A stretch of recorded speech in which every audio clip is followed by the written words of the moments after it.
Many Hungarians looked to America and the West to guarantee their revolution. Behind me is the Blue Danube in Budapest.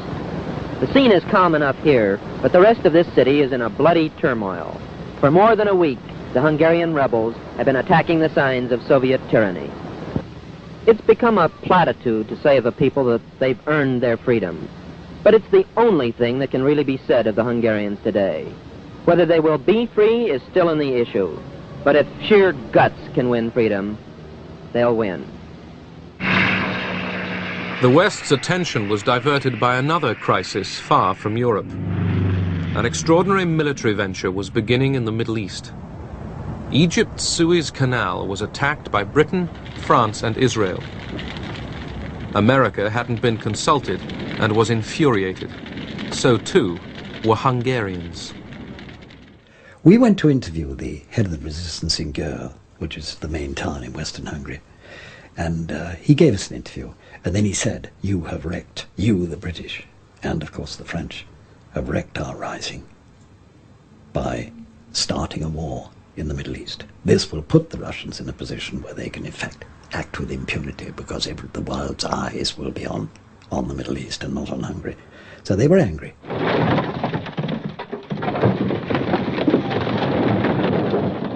With the Soviet army no longer in the city, the revolutionaries in Budapest took revenge.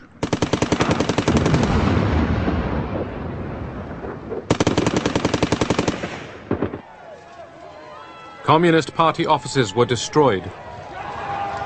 The red flag burned. Secret policemen were strung up. With Imre Nagy in power, there was an orgy of bloodletting in the streets of Budapest and other cities. I saw people being strung up by their feet, being publicly humiliated and trampled on.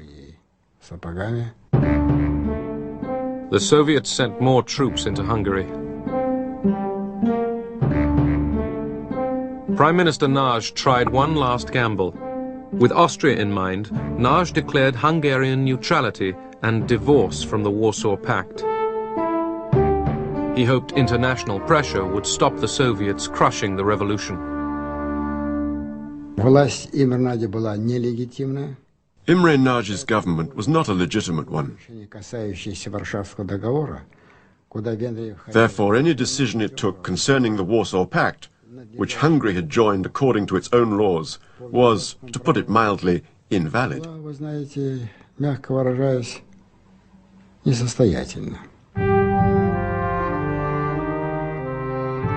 Other communist states, especially China, were urging Khrushchev to use force.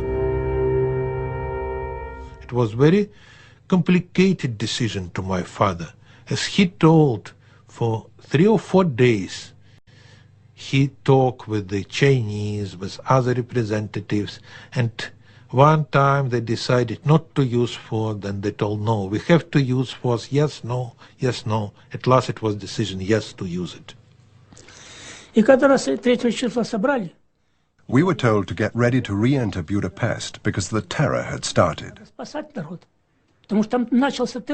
We were not a force of occupation.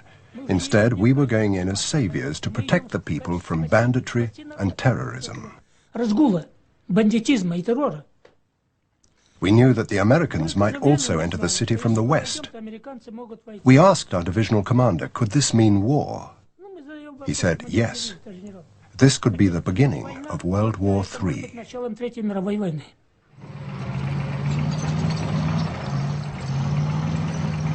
On November the 4th, 1956, the Soviet army re-entered Budapest.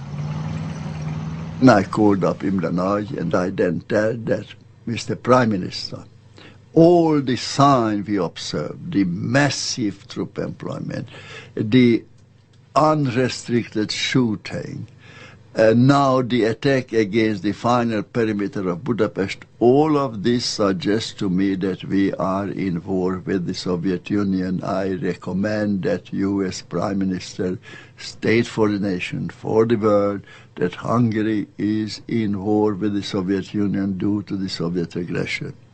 He dressed me down practically. No war with the Soviet Union.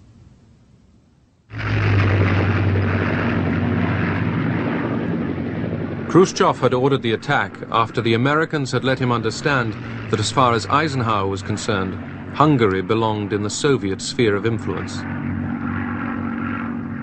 Too late, Imre Nagy appealed to the world.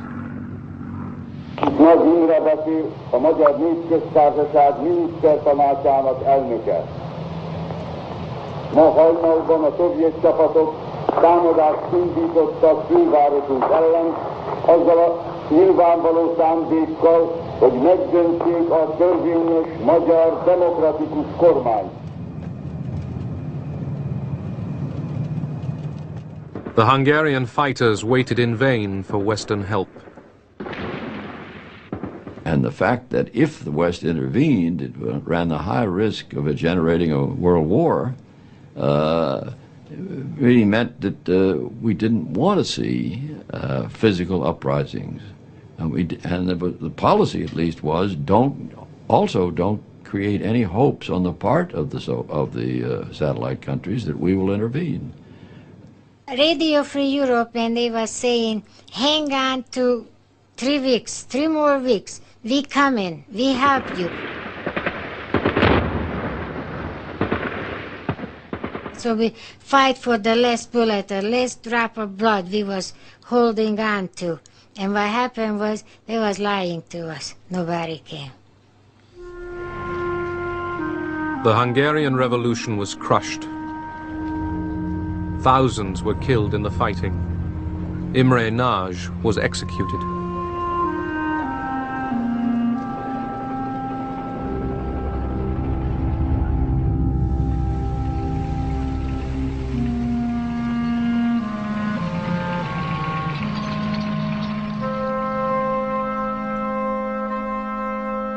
"200,000 Hungarians fled into Austria before the frontier was sealed by Soviet troops.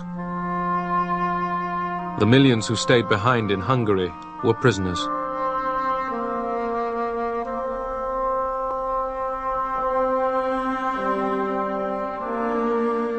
Khrushchev had reinforced the Iron Curtain.